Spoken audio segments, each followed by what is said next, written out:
Models എന്താണെന്ന് നമുക്കറിയാം, നമ്മളൊക്കെ അതിൽ അഭിനയിച്ച ആളുകളാണ്. എന്താണ് റോൾ മോഡൽസ് നിങ്ങളുടെ എക്സ്പീരിയൻസ്? സെലിബ്രേഷനാണ്. എന്ന് വെച്ചാൽ റോൾ ഇപ്പോൾ ഒരു പർട്ടിക്കുലർ വ്യക്തി മാത്രമായിരിക്കണമെന്നില്ലല്ലോ റോൾ മോഡൽ എന്ന് പറയുന്നത്. നമ്മൾ ഐഡന്റിഫൈ ചെയ്യുന്ന എല്ലാ ഇൻഡിവിജ്വലും നമ്മളെ ഇൻഫ്ലുവൻസ് ചെയ്യുന്ന ആൾക്കാരാണ്. ഈ സിനിമയുടെ പെർസ്പെക്റ്റീവിൽ എന്താണ് റോൾ മോഡൽ?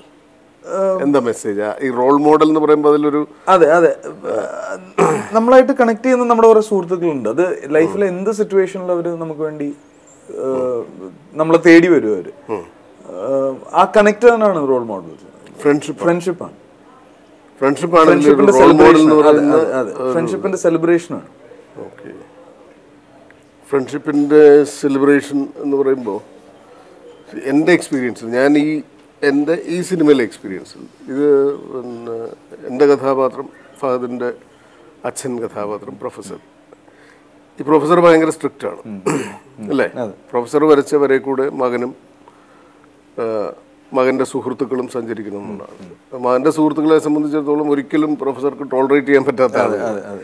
പക്ഷെ മകനെ വളരെ കർശനമായൊരു വഴിയിലൂടെ കൊണ്ടുപോകാൻ ശ്രമിക്കുന്ന ഒരു അച്ഛൻ, അതിന് കൂടെ നിൽക്കുന്ന ഒരു അമ്മ, ഈ മക്കൾ നമ്മൾ വരയ്ക്കുന്ന വരയിലൂടെ സഞ്ചരിക്കണമെന്ന് വിചാരിക്കുന്ന മാതാപിതാക്കൾക്കൊരു മെസ്സേജ് ഉണ്ടോ? തീർച്ചയായും. എന്താ അത്? അല്ല, അതാ എന്താ പറയുന്നത്, ഒരു റോങ് നോഷനാണ്.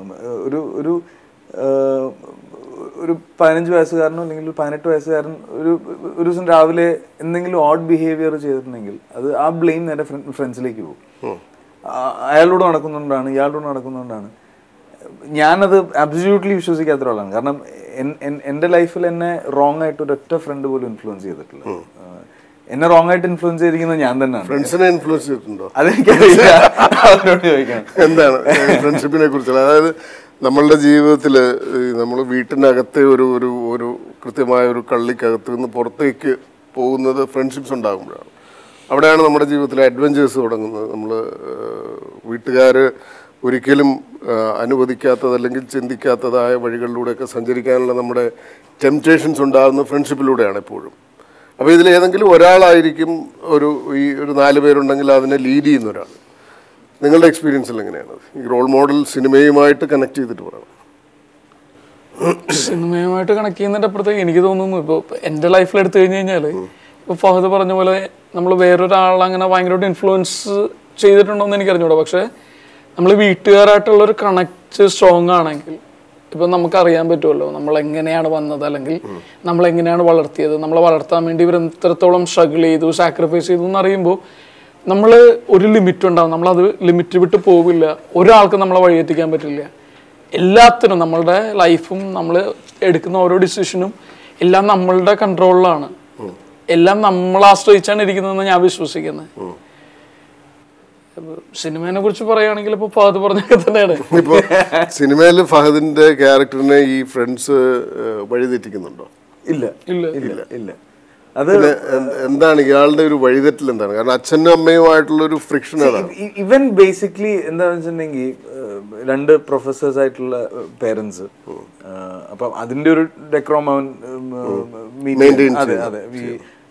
അതിന്റെ ഒരു സ്ട്രെസ് അയാൾക്കുണ്ട്. ആ സ്ട്രെസ് ഔട്ട് ബേസ്റ്റ് ആയ ഒരു ചെറുപ്പക്കാരനാണ്. ഒരുപക്ഷെ ഒരു 5ാം ക്ലാസ് തൊട്ട് ഇങ്ങനെയുള്ളൊരു സ്ട്രെസ് ഉണ്ടായി കാണാം അയാളുടെ ലൈഫിൽ. അവൻ നന്നായിട്ട് പെർഫോം ചെയ്യണമെന്ന് കൂടുതലുള്ള സ്റ്റുഡൻസും ടീച്ചേഴ്സും ഒക്കെ എക്സ്പെക്ട് ചെയ്യുന്നൊരു കുട്ടിയായിരിക്കാം. അവനൊരു കോളേജിലേക്ക് കയറിയപ്പോൾ അതിൻ്റെ ഒരു ഔട്ട് ബേസ്റ്റ് അവനിൽ തന്നെ ഉണ്ടായതാണ്.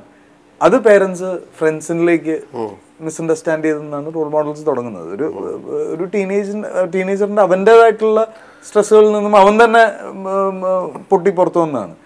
അത് വീട്ടുകാർക്ക് അത് ഫ്രണ്ട്സാണ് അതിൻ്റെ റീസൺ തോന്നുന്നിടത്തു നിന്നാണ് റോൾ മോഡൽ തുടങ്ങുന്നത്. എനിക്ക് എല്ലാ വീടുകളിലും ഈ പ്രശ്നമുണ്ട്. മിക്കവാറും വീടുകളിൽ, എല്ലാ വീടുകളും, അതായത് മക്കളെ അവരുടേതായ ഒരു ഐഡന്റിറ്റി അവർക്കുണ്ട് എന്ന് തിരിച്ചറിയാതെ പോകുന്ന പേരൻസ് എപ്പോഴും കൃത്യമായിട്ട് ഇങ്ങനെ ആയിരിക്കണം നമ്മുടെ മക്കൾ. ഞങ്ങൾ 2 അധ്യാപകരാണ്, ഞങ്ങളുടെ മക്കൾ ഇങ്ങനെ ആയിരിക്കും. അധ്യാപകർ പൊതുവെ സമൂഹത്തിൽ മാതൃകാ പുരുഷന്മാരും അല്ലെങ്കിൽ മാതൃകാ ജീവിതങ്ങളുമാണ്. അപ്പോൾ ഞങ്ങളുടെ മക്കൾ അങ്ങനെ ആവാൻ പാടില്ല. അപ്പോൾ ഞങ്ങളുടെ മക്കൾ കോളേജിൽ അലമ്പുണ്ടാക്കാൻ പാടില്ല. അപ്പോൾ അച്ഛനും അമ്മയും പഠിപ്പിക്കുന്ന അതേ കോളേജിലാണ് മക്കൾ പഠിക്കുന്നതെങ്കിൽ തീർച്ചയായിട്ടും പ്രശ്നമാണ്. ഇത് അവരുടെ ഭാഗത്തു നിന്നുള്ളൊരു പ്രശ്നം വെച്ചാൽ സാറിൻ്റെ മകനായിട്ട് ഇങ്ങനെ എന്ന് പറയുന്ന ഒരു ജങ്ചറിലൂടെയാണ് എല്ലാ ദിവസവും അത്തരം ചോദ്യങ്ങളുടെയും ആരോപണങ്ങളുടെയും നടുവിലൂടെയാണ് ഈ പേരൻസിന്റെ ജീവിതം എപ്പോഴും സഞ്ചരിക്കുന്നത്. അതുകൊണ്ട് തന്നെ ഇവർ സ്ട്രെസ്ഡ് ആവും. ഈ സ്ട്രെസ് മുഴുവൻ ഈ കുട്ടികളിലേക്ക് ഇപ്പോൾ ഈ നമ്മുടെ മക്കൾ അച്ഛനമ്മമാരെ മാതൃകകളാക്കണം എന്ന് പറയുന്നൊരവസ്ഥയുണ്ട്. അച്ഛനും അമ്മയായിരിക്കണം മക്കളുടെ റോൾ മോഡൽസ് എന്ന് പറയുന്നത്. ഇത് അച്ഛൻ്റെ അമ്മയുടെയും ജീവിതം പകർത്തലാണോ മക്കളുടെ ജോലി എന്ന് പറയുന്ന ഒരു പ്രശ്നം. മക്കൾ വേറെ വ്യക്തിത്വമുള്ള ആളുകളാണ്. എപ്പോഴും സംഭവിക്കുന്ന ഒരു കോൺഫ്ലിക്റ്റ് എന്ന് പറയുന്ന ഇതാണ്. മക്കൾ അച്ഛൻ്റെയോ അമ്മയുടെയോ ഫോട്ടോ കോപ്പിയായി മാറണം എന്ന് പറയുന്ന. ഇപ്പോൾ ഓഷോ പറഞ്ഞിട്ടുള്ള ഒരു സംഭവമാണ്, you can not your children cannot be your photocopies. They are different individuals. പക്ഷെ നമ്മുടെ സമൂഹത്തിലെ ഒരു പൊതുധാരണ എന്ന് പറയുന്നത് മക്കൾ അച്ഛൻ്റെയും അമ്മയുടെയും പാത പിന്തുടരുന്നു. ഇതാണ് ട്രഡീഷണലായിട്ട് സംഭവിച്ചുകൊണ്ടിരിക്കുന്നത്. അപ്പൂപ്പനെ പോലെ അച്ഛൻ, അച്ഛനെ പോലെ മക്കൾ. ഈ ട്രെയ്റ്റ്സ് എല്ലാം നമ്മുടെ ക്യാരക്ടറിൽ റിഫ്ലക്ട് ചെയ്യുന്നുണ്ടാവുമെങ്കിലും ആ ഒരു കോൺഫ്ലിക്റ്റ് ആണ് റോൾ മോഡൽസ്. അതിനെ എങ്ങനെയാണ് ഇതാണ് ഇതിന്റെ ഒരു ക്വസ്റ്റ്യൻ എന്ന് പറയുന്നത്. ഇയാളുടെ ജീവിതത്തിലെ ഒരു ചോദ്യം ഇതാണ്. ഇയാളുടെ ചുറ്റുപാടുമുള്ള സുഹൃത്തുക്കളുടെ ചോദ്യവും ഇത് തന്നെയാണ്. ഇതിനകത്ത് ഏറ്റവും ഇൻട്രസ്റ്റിംഗ് ആസ്പെക്ട് എന്താണെന്ന് വെച്ചിട്ടുണ്ടെങ്കിൽ, ഈ ഗൗതമിന് ഇതാണ് സംഭവിച്ചതെന്നുള്ളത് ആ ഫാദറിന്റെ റിയലൈസേഷൻ പോയിന്റിലാണ് ഈ സിനിമ ബിഗിൻ ചെയ്യുന്നത്. പേരൻസ് ഇവൻച്വലി ആക്സെപ്റ്റ് ചെയ്യണം അവര്. അതാണ് സംഭവിക്കേണ്ടത്. അതെ അതെ അതെ. അത് ഗൗതമിന് ഓൾമോസ്റ്റ് 8 വർഷം കഴിഞ്ഞിട്ടാണ് ഈ പേരൻസിന്റെ ഒരു ചേഞ്ച് ഭയങ്കര രസമാണ്.